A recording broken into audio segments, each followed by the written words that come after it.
Good afternoon, Mr. Bruce Robinson. How are you today? I am well, Mr. Archer. Thank you so much for coming out and seeing Fresh Visions and myself. Yes, I wanted to thank you for your time for inviting us out, and I wanted to talk to you more about what you do at Fresh Visions. Sure. Whatever you'd like to ask, please proceed. Well, you have a lot going on, so I'll let you give us all from the age brackets of the youth that you're working with. Okay, in a nutshell, for 27 years, I have had a theater company of young African American actors, generally from the ages of 6 to 16. Although I have had them younger, and some of the older ones, they stay for a while till they go off to college, and then they come back. What do? We train African American youth how to put on professional quality performances. I start from scratch with these young people. I do not audition, I do not screen, I train. And I come at it like a pit bull on a poodle. I don't play about the work, the attitude, the behavior, and the effort. Their health, their safety, their souls, and their dignity, that is off limits. That is sacred. You don't even approach that. But the work, the attitude, the behavior, and the effort, oh, that's fair game. I also teach these young African American children about their history and their heritage. And I teach them how to be good black people. So when my kids leave Fresh Visions, they don't do all that stuff out there. And I speak their lingo too, that ratchet stuff. Oh no, or wretched as we would say, as we would normally say it. No, they don't do that because I wipe out ratchet here. I do, because we're better than that. I'm an old man now. I'm in my 6th decade. And I remember a time when black people used to rise and did not embrace the worst in our community. We extolled the best.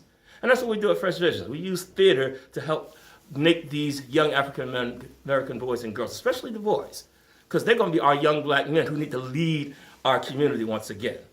Because to the extent that our boys have been emasculated, dehumanized, and marginalized, is the extent that our people have fallen. Not at Fresh Visions. I have about 1/5 of my group. I have about 25 is our boys. About 5 of them are boys. But those boys really get a sense of what their power is. They have a strong black male mentor that exhibits the kinds of things that he wants them to model. And they do. And so we're a theater company. We put on shows all throughout the year. At least 3-4 productions, running from 2 to 4 weekends. So it's a lot of work. And they have to keep their schoolwork up too. They can't come in with C's, B's, and D's, and especially not E's, or they'll take a break. These are high expectations that we that we expect of these young people. Because a child cannot rise to low expectations. And I tell people, don't listen to what I say. Come see my kids and look at the legacy that Fresh Vision has. Look at the over 80% that don't become actors or dancers, but become teachers and guardians and mentors and just good people. That's what Fresh Visions does. I always tell them, hate me now, love me later. Because my job is to have you go beyond me. And they'll tell you, they'll get up here and they'll let you know what Mr. Robinson, that he does not play, that he does not accept less than your best effort. Now, how can I get in touch with you and become a part of Fresh Visions? Well, you may call at 267-226-7135, or you may go on our website. That's www.fvyt.org, and you may contact us like that. Or you may email me at freshvisionstheater, that's FreshVisionsTheatre. So it's long, I'll repeat it again, but let me finish. At earthlink.net. That email address again is freshvisionstheater@earthlink.net, and that is spelled FreshVisionstheater@earthlink.net. And, that's basically it. We have a show coming up about the civil rights movement. I wrote it in 1998.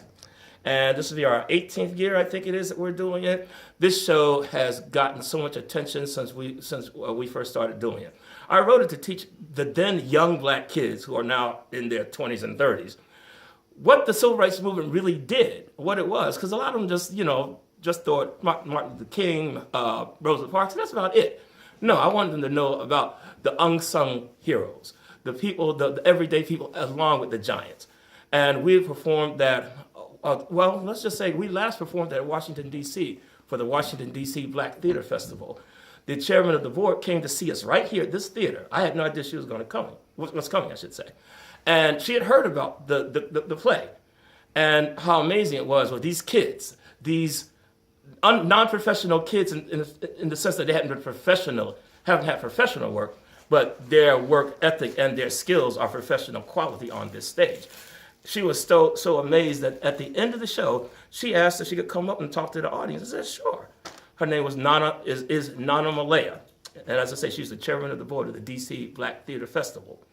And she invited us in front of the whole audience to come down and perform our show at the DC Black Theater Festival, which we did so last June 20th, wasn't it, Maya?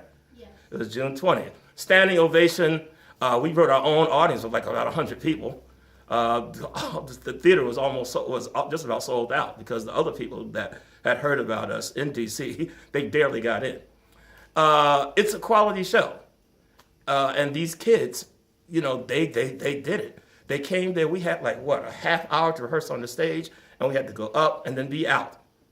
And the professional caliber of it, it's just amazing. And again, I know that everybody says that what they do is amazing, but I don't talk lightly.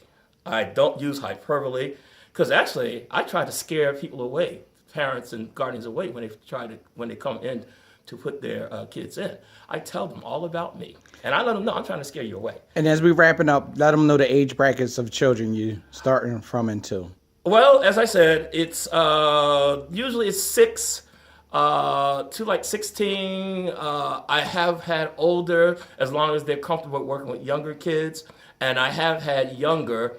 But most of the time I've had the younger kids is when a brother or sister has been with the company for a while, and they kind of see the younger ones see what it's about. They kind of grow up into it. And so I've had them start at 5, they were a brother or a sister of an already company member. Just one thing I want to say, the company is divided into 2 groups.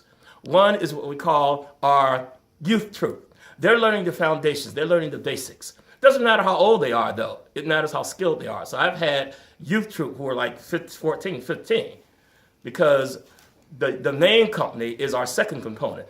They are so trained that you get 9, 10, 11-year-olds that can out-act people twice and 3 times their age. So that's why we have it divided in terms of the skill.